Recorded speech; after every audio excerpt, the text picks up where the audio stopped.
Армысыз құрметті көрермен, сіздермен бірге Қазақ Ньюс апта жаңалықтар легін ұсынамыз. 29 наурызда президент Қасым-Жомарт Тоқаев 8-ші сайланған Қазақстан Республикасы парламентінің бірінші сессиясы өтті.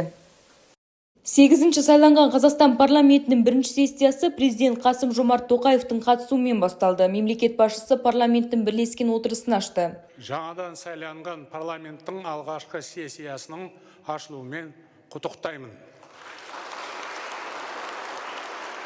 Сайлауда жеңіске жетіп, депутат атанған азаматтардың қызметіне табыс тілеймін.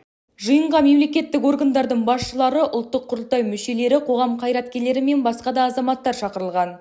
Президент жаңадан қабылданған реформа өзгерістер туралы сөз қозғады. Сайлауға қорытынды жасап, жастардың билікке араласуына қолдау көрсетті.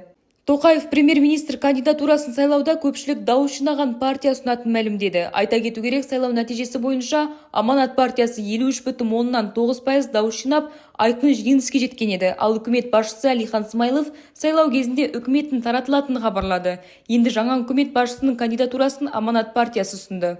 Сонымен қатар мәжілістің алғашқы жалпы отырысы депутаттардың ант қабылдауымен басталды. Олар Конституция мен Қазақстан халқына ант берді. Қазақстан халқына адал қызмет етуге. Қазақстан Республикасының тұтастығы мен тәуелсіздігін нығайтуға.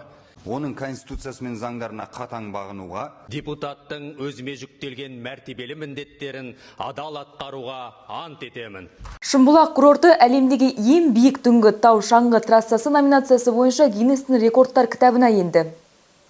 Бұл нәтиже Шымбұлақтың теңіз деңгейінен 3200 метр биіктікте орналасқан Талғар асу станциясында тіркелген.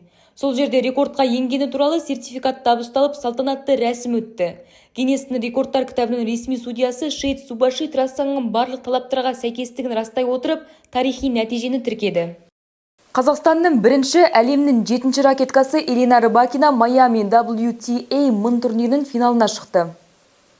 Қазақстандық теннисші жартылай финалда әлемнің 3 ракеткасы америкалық Джессика Пегуламен шеберлік байқасты. 1 сағат 52 минутқа созылған тартысты бәсеке барысында қазақстандық теннисші 11 эйс жасап, 15 брейкпойнттың 6-ын пайдаланды.